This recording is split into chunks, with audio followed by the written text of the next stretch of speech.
오늘의 말씀은 잠언 19장 1절에서 17절까지의 말씀입니다. 가난하여도 성실하게 행하는 자는 입술이 패역하고 미련한 자보다 나으니라. 지식 없는 소원은 선하지 못하고 발이 급한 사람은 잘못 가느니라. 사람이 미련함으로 자기 길을 굽게 하고 마음으로 여호와를 원망하느니라. 재물은 많은 친구를 더하게 하나 가난한즉 친구가 끊어지느니라.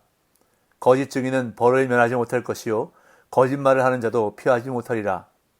너그러운 사람에게는 은혜를 구하는 자가 많고 선물 주기를 좋아하는 자에게는 사람마다 친구가 되느니라.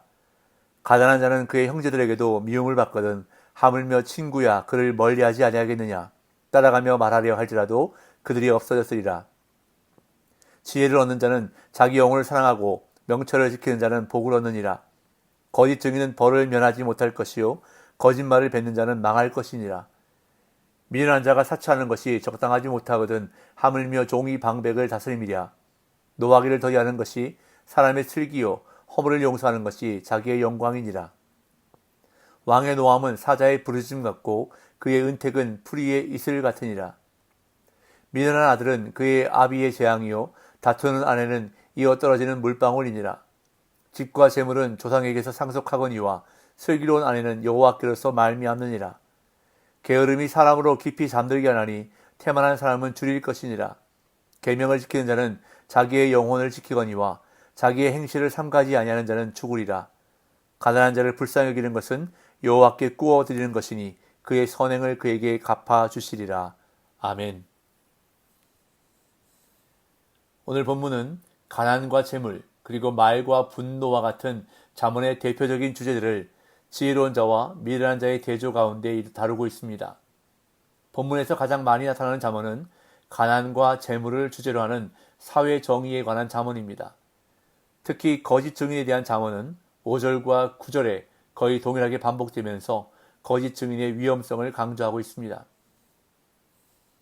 오늘 본문은 구조적으로 통일성을 보이지는 않지만 1절에 가난이라는 주제가 나타나고 마지막 17절에 가난이라는 주제에 대한 신학적인 해석이 나타나면서 이른바 수미상관 구조를 이루고 있습니다.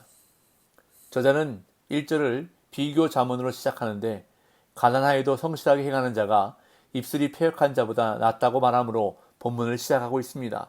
1절입니다. 가난하여도 성실하게 행하는 자는 입술이 패역하고 미련한 자보다 나으니라. 가난하여도 성실하게 행하는 자로 번역된 표현은 가난한 상황에서도 정직한 품성대로 걸어가는 자라는 의미입니다. 여기서는 가난과 정직을 연결함으로써 부정한 방법으로 얻는 재물보다 정직한 가난이 더 가치 있음을 강조하고 있습니다. 그리고 입술이 패역하고 미련한 자는 거짓말을 하는 부정직한 자를 말하는데 이들의 목적은 어떤 방법으로든 이익을 얻으려는 것입니다. 그러나 거짓된 소사는 정직한 가난보다 못하다는 것을 교훈하고 있습니다. 이어 예비함에 관해서 교훈합니다. 2절 3절 지식 없는 소원은 선하지 못하고 발이 급한 사람은 잘못 가느니라. 사람이 미련함으로 자기 길을 굽게 하고 마음으로 여호와를 원망하느니라. 여기서 말하는 지식 없는 소원이란 소망은 있지만 그것을 이루는 방법을 알지도 못하고 준비하지도 못한 상태를 의미하는데 이에 대한 더 구체적인 표현이 발이 급한 사람입니다.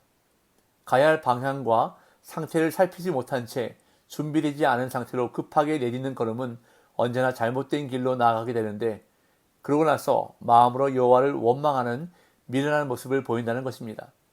그렇기 때문에 지식이라는 단어로 대변되는 예비함의 중요성을 저자는 강조하고 있습니다. 이어 가난한 자를 돕는 원리에 대해서 교훈하는데 오늘 본문에서 가장 많이 나타난 주제는 바로 가난과 재물입니다. 4절과 7절 그리고 17절에서 교훈하고 있는데요. 먼저 4절과 7절을 보겠습니다. 4절 재물은 많은 친구를 더하게 하나 가난한즉 친구가 끊어지느니라. 7절 가난한 자는 그의 형제들에게도 미움을 받거든 하물며 친구야 그를 멀리하지 아니하겠느냐. 따라가며 말하려 할지라도 그들이 없어졌으리라. 4절과 7절은 가난이 삶에 어떤 영향을 미치는지를 관찰한 기록입니다.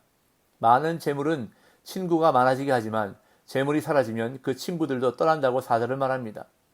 같은 맥락에서 7절은 가난한 자가 형제와 친구들로부터 외면을 당하는 일반적인 상황을 묘사하고 있습니다. 특히 7절 후반부는 가난한 자의 요청과 친구들의 외면을 생생하게 묘사하는데요. 이는 재물을 중심으로 형성된 인간관계의 냉정한 실상을 강조하고 있습니다. 이러한 사회적 현상에 대한 신학적인 대안이 17절에 제시되고 있습니다. 17절 가난한 자를 불쌍히 여기는 것은 여호와께 꾸어드리는 것이니 그의 선행을 그에게 갚아주시리라. 이 구절은 가난한 자에 대한 선행을 구제 측면을 뛰어넘어 창조 질서에 순응하는 지혜로 설명하고 있는데 가난한 자에 대한 선행을 여호와께 꾸어주는 것이라고 제시하고 있습니다. 무엇을 꾸어준다는 것인지 그 대상이 생략되었는데 문맥을 볼 때 은혜나 복이 생략된 것으로 볼 수 있습니다. 여호와께서는 그들이 베푼 은혜대로 갚아주실 것이라고 저자는 말합니다. 그런 다음 거짓 증인에 대해 교훈합니다. 5절과 9절입니다. 5절 거짓 증인은 벌을 면하지 못할 것이요 거짓말을 하는 자도 피하지 못하리라. 9절 거짓 증인은 벌을 면하지 못할 것이요 거짓말을 뱉는 자는 망할 것이니라. 이 두 구절은 거짓 증인에 대한 잠언입니다. 고대에는 증인의 비중이 절대적이기에 거짓 증인에 대한 심판은 엄중했습니다. 5절과 9절은 마지막 부분 피하지 못하리라와 망할 것이니라를 제외하고는 거의 동일합니다. 이처럼 한달락에 같은 내용의 잠언이 반복되는 것은 강조의 목적입니다. 9절에서 마지막 단어가 피하지 못하리라 해서 망할 것이니라로 바뀐 것은 5절의 의미를 더욱 명확히 하려는 의도를 담고 있습니다. 거짓 증인은 반드시 벌을 받고 멸망할 것이라는 엄중한 선언이 강조되고 있는 것입니다. 이어 선물과 친구에 관한 교훈입니다. 6절 너그러운 사람에게는 은혜를 구하는 자가 많고 선물 주기를 좋아하는 자에게는 사람마다 친구가 되느니라. 여기서 너그러운 사람으로 번역된 히브리어 나디브는 너그럽다는 의미도 있지만 유력한 영향력이 있는 이라는 의미도 있습니다. 그렇기에 너그러운 사람에게는 은혜를 구하는 자가 많고 라는 구절은 사람들은 유력한 자의 얼굴을 찾는다 라고 해석할 수 있습니다. 또한 선물 주기를 좋아하는 자에게는 사람마다 친구가 되느니라 라는 구절의 문자적인 의미는 선물을 주는 사람은 모두에게 친구이다 입니다. 그러므로 6절의 의미는 이 세상 사람들이 힘 있는 사람이나 자기에게 물질적으로 유익한 사람만 찾는다는 세상 풍토를 냉철하게 관찰한 것이라 할 수 있습니다. 이어 지혜를 얻는 자에 대해 말합니다. 8절 지혜를 얻는 자는 자기 영혼을 사랑하고 명철을 지키는 자는 복을 얻느니라. 이 구절은 지혜와 명철을 얻는 자는 내적인 복과 외적인 복을 모두 얻게 된다는 약속의 잠언입니다. 여기서 복으로 번역된 히브리어 토브는 지혜를 얻는 자가 누리는 다양한 유익을 설명하는 포괄적인 단어입니다. 그런 다음 삶의 모순에 대해서 교훈합니다. 10절 미련한 자가 사치하는 것이 적당하지 못하거든 하물며 종이 방백을 다스림이랴. 미련한 자의 운명은 멸망이고 재앙인데 이것은 창조 질서입니다. 그러므로 미련한 자가 많은 재물을 얻어 사치하는 것과 종이 주인을 다스리는 것은 창조 질서에 어긋나는 것입니다. 지혜는 창조 질서에 순응하는 것임을 잠언은 우리에게 말씀하고 있습니다.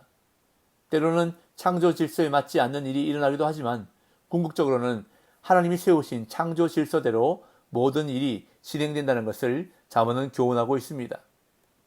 이어 노하기를 더디하는 자에 대해 교훈합니다. 11절 12절 노하기를 더디하는 것이 사람의 슬기요 허물을 용서하는 것이 자기의 영광이니라.